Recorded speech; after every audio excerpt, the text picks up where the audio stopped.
This class today we'll discuss FCC rules and regulations. This is the most boring of the 3 or 4 classes I have. I can't remember exactly how much it was. It's been a little bit since I had to do this class, but yeah, most boring class of the group, but we'll stick to it. I'll hopefully try to make it at least a little bit enjoyable. First off, last semester we started off with a recap. Go around the room and see what ideas people have for their shows. Quickly, you can pause the video here. I'm sure if you've already signed up for this class, or if you're actually watching this video, you've already probably thought about what your show would be as as a DJ on our station. So put it in the description, or not in the description. I can only put that stuff in the description. Put it in the comments down below. I'd like to see what ideas people have had for their shows. Anyway, do the boring stuff. Record keeping. You need to be able to keep a record of everything you do at the station. I do a terrible job at this myself, but try to, the old expression, those you can't teach, so here we go. Record keeping is very important for license renewal. The FCC basically needs to be able to account for everything that we do on the radio station. That starts off by signing in. You are required to sign in and out of the booth every time you go into the booth, or at the very least every time you go on the air. So, it's pretty self-explanatory, so put it there. This is the sheet that we have for signing in and out in the booth. It's in a binder, kind of to the left of the console. I'll probably cut this and I'll show, or at least in next class, I'll actually go into the booth and do a real recording of everything that's going on in there. But yeah, so here's the station log. So when you come in to the station, if you're the first person in that has a show on a day, what you'll do is you'll fill out the date and what day of the week it is. I'll worry about this stuff, the EAS, Emergency Alert System weekly test time, that stuff there. And then you will put your name here under operators, what time you got on the air, and then when the show is done, what time you got off the air. Pretty simple, pretty straightforward. Make sure you get that generally correct, and make sure that you actually, whenever time you have a show, you actually do that.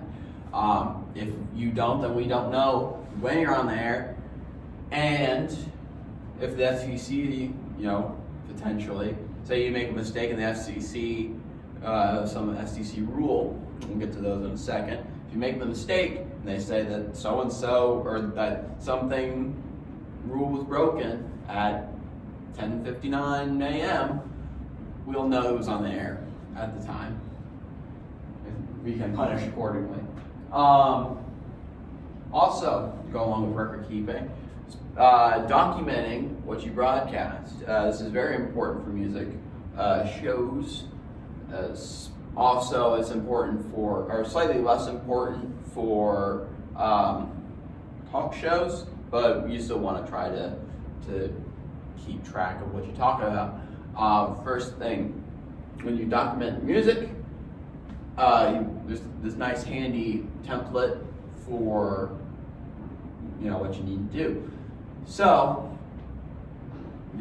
name, your name, show's name, what time you start the show, what time you end the show.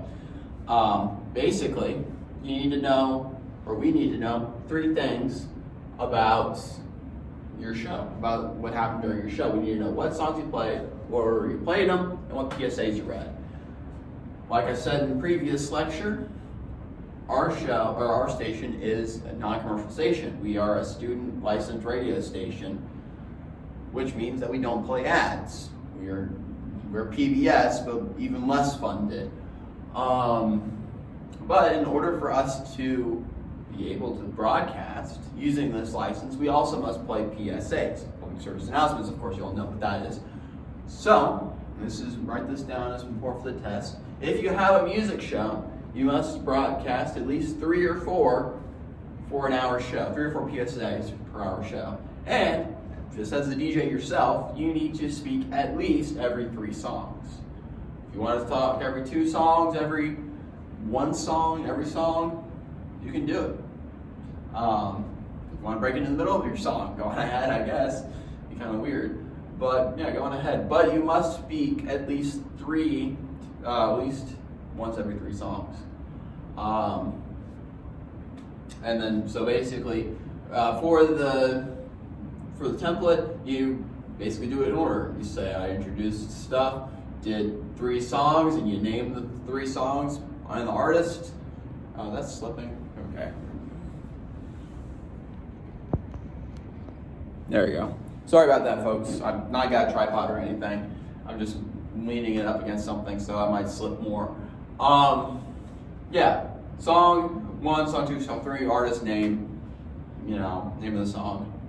Then PSA. Each of the PSAs are on little, basically index cards. They're yellow. You read them out, and they got a nice, helpful labeling on them.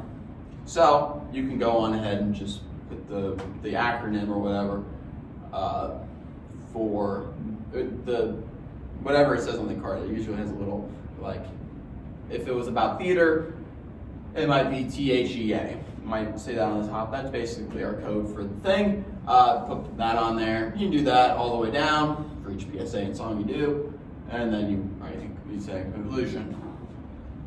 Documenting topics, and this is for every show, not just music shows.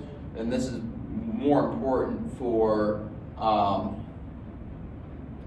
especially if you do a more politically based show. If you do anything that's political, tell it to the news guy, whoever's in charge of news and sports. Currently, this semester, it's Austin Dillon, but he will graduate this semester, so it'll hopefully be a new guy. If not, if for some reason we do not have a news director next semester, whenever you all start doing your shows, keep a log of what you do, and then when we get one, you can forward it on to him. If you interview someone, allow for equal time for the opposition, include dates and times in the discussion, and send it to Austin or whoever the news representative is. Additionally, with the PSAs, we also have a separate PSA log in the booth. Just write it down on there. It's basically the same label as you put for PSA up here. You do on the sheet and say what time and say your name that you were the one that said. This is something we tried. Didn't really work too well for record keeping. I wanted to do a Microsoft Drive using our station's email that I created. Didn't really work too well. I don't think anybody really does it. So, if anything, keep it on the PC in the station. We'll touch on that next week when we talk about how to physically run the station, or keep like a thumb drive or something. Basically, we need to be able to keep the logs so that we can access the logs. If you keep it on your computer or something, just make sure, like at the end of the month or something, just get it onto one of the computer in the station. Hopefully, it should have enough space and memory left on it. Emergency transmissions. This purge. We won't be having any purges, I don't think. But we will have emergency broadcasts. The system overrides our broadcast feed when emergencies occur. We get a test every Wednesday at 11 a.m. And then also from me looking at it, we also get a test at like Mondays at like 3 in the morning most of the weeks. Don't expect to be broadcasting at either of those times. If you're wanting to broadcast at 3 in the morning, I don't know what's wrong with you. But a more normal time, Wednesday at 11, we cannot do that because we don't want your show getting interrupted literally every week for the emergency broadcast. That should be must. If you have an emergency broadcast that is not one of these two, or not one of the weekly tests, and even if you do have a weekly test, but you won't be in there, I'm supposed to log those, I guess. But if you get a transmission while you're in the booth, You gotta both, I don't know why I've been blank. Anyway, if you get an emergency transmission, tornado warning, flash flood warning, whatever, you get Amber Alert. I don't know if our station does Amber Alerts, but if you get one of those broadcasts while you are on the air with your show, you must log it on both the song log and on the sign in and out sheet. And your song log, the log, I can't even pronounce words today, on your song log or and in and out sheet. So, up here, where it says EAS received from wherever it got to, or wherever it was from, you know, if it was the National Weather Service, local authorities, whatever, and the time you got it, you can write some notes about what it is if you want, but staple the paper, print out to the back of the log, that log sheet. At least that's the way I do it. I'm not 100% sure I'm doing it right. PSAs, community announcements. If you would like to read a specific campus announcement or a public service announcement on air, it must be cleared by the public affairs director. Currently, it's Irene Sullivan. We are required to keep a log of community issues reporting that you do, not just sports, but outsourcing, what are local schools up to, what's going on in local politics and the government. You log this like political discussion. If you talk about local issues, send it over to Austin or whoever the news director is at the moment. Now here's the fun stuff, I guess, relatively fun stuff. FCC rules and regulations, or like the more proper stuff, not like log keeping, that's always boring. What you can do and what you can't do on the radio. First things first, the most important rule, don't cuss on the air. Don't play songs that cuss on the air. I already had that happen once last semester to a new DJ. I won't name any names, but she accidentally played a song that swore on the radio. And I don't usually listen to our own station when I'm not on it. Usually I'm listening to my own music versus the kind of music they play on our station.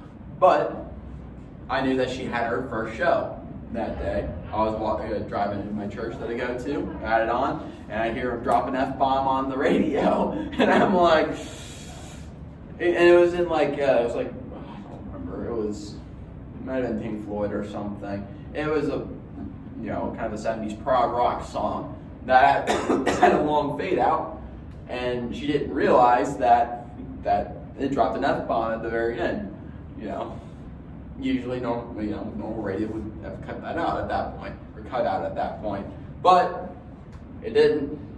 Song got played on the air, F-bomb got dropped on the air, it'd be like, yeah, don't do that. If you have to ask if it's okay to put on the air, just don't. Just play it overly careful, play it overly cautious. We don't want anything to happen. Always assume that the FCC is listening. The station director before me said, always assume that I'm listening. I just told you, I don't barely listen, but there's somebody who's much more important than this that is 100% listening, and that's the FCC. Don't mess with the government. That's what I've learned in my life. Mistakes happen. Like I said, just discussed about a mistake the previous DJ had. But repeat occurrences will result in immediate removal from the DJ program. So don't do it over and over again. One time you make a mistake, that's totally fine. Everybody makes mistakes. But you should also learn from those mistakes and do better. And that's obvious in this situation here. And I believe she has. So, music sources. This is also important if you have a music show. You must own all the music you play. You cannot play music from a streaming service, even if you paid for it. So Spotify Premium, Apple Music, YouTube Red or whatever, you can't play from them because of the way the licensing works. Basically, we are able to play songs without paying. Well, I don't know exactly how it works. We pay some sort of licensing fee to people, but we get to play a very small one. But the trade-off of that is that we must own the music that we play. There's a 100% chance that the FCC will catch you if you do this, and it will result in the station losing our license because we didn't. If you stream from Spotify pays the record labels and the artists like 10 cents on the dollar. For each dollar that it makes, it pays 10 cents for the artists that they own. So the record companies will get pretty pissed at us if we do that. 100% chance the FCC will catch you if you do this. They've got some, I don't know if, again, talking about my old station manager, when I was in the DJ program, I'm still slipping. Sorry. I know you want to see the whole screen eventually. When I was in the DJ program as a kid, 2 years ago, she said that there's some kind of signal in the Spotify stream, I guess, that the FCC can pick up, some kind of frequency above human hearing ability that the government is able to pick up on using their sensors and is able to catch us. I have no clue if that's true. I have absolutely no clue if that's true, but I don't want to be the one who finds out if it's true or not. Rule is, if you paid for it, you can play it. iTunes, Google Play, MP3s works perfectly. CDs you own or have purchased, even if it's at Goodwill or whatever, if you own the CD, you can play it.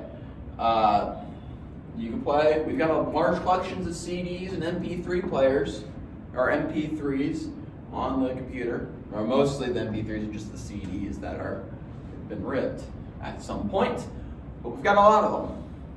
So, especially there's a lot of unknown indie stuff. If you like music, and you have a lot of time to sit and listen to new music, that's perfect there. Don't pirate it. We also got records too, and we have a little turntable that turns them into MP3s. Unfortunately, our record player doesn't work in the station, and we're in legal limbo on whether or not we can actually get that fixed or not. But if you have a record player, you can bring it in, play it, probably, or you can use the record player was at least in our old podcast studio that is currently in renovation process at the moment, but you can use that to rip the MP3s or rip the records on an MP3 and play it on the station using that. That's about it. So really the major rules are don't be stupid, don't do stuff like you all have watched TV and listened to the radio for years now. You know what's acceptable on the radio and you know what's acceptable on TV. So just follow those rules. The radio edit of songs doesn't have cuss words in it. If you're gonna broadcast a song on the radio, make sure it doesn't have cuss words in it. If you had a song that has cuss words in it and you want to go in and edit it to the point where it doesn't have cuss words in it, go on ahead, do it. Make sure you own it. I'm personally afraid to use any video feed from YouTube, even if the song isn't technically copyrighted. One of my favorite YouTube songs, well, I don't know if it's the legal quasiness of it, but one of my favorite YouTube videos is the meme where the guy got dumped by his girlfriend, flew all the way to Japan to sing Mamma Mia by ABBA. That's one of my favorite songs. I think it's a better rendition of Mamma Mia than the actual ABBA version of Mamma Mia. But I wouldn't play that on the station for two reasons. One, I don't own the song. If you could go on to or if it was on iTunes or something, I know it's on Spotify, I believe, but if you could go on to iTunes and buy it, then you can play it. But I don't want to play it straight off of YouTube because we haven't paid them the required fee, basically, instead of the $1.29 that it would cost on iTunes to buy the song, we would be paying like 1/10 of a cent or whatever for our one view and the ad that plays on it.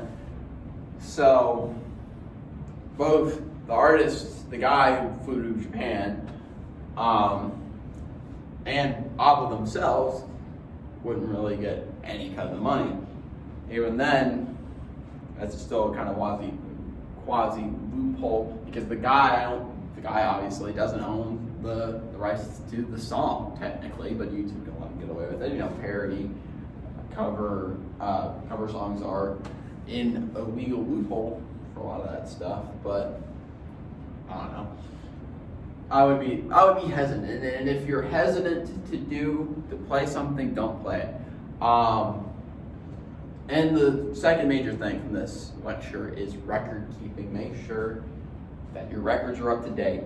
Make sure that you've got your log in order. You've logged in. You've logged off there. You know what you've done in your rotation. You've listed the songs that you've played. You've listed the PSAs that you played, because that's almost even more important than the songs you played. If you get an emergency broadcast, or hop down the thing. Just a couple weeks ago, or a week ago even, there's a printer in the station, which again I'll probably show you when we go and do our tour next week. So in there it prints out the log for whenever a tornado or something happens. One of the DJs was in there at the time, and he texted me and he said, "Hey, the printer's out of paper,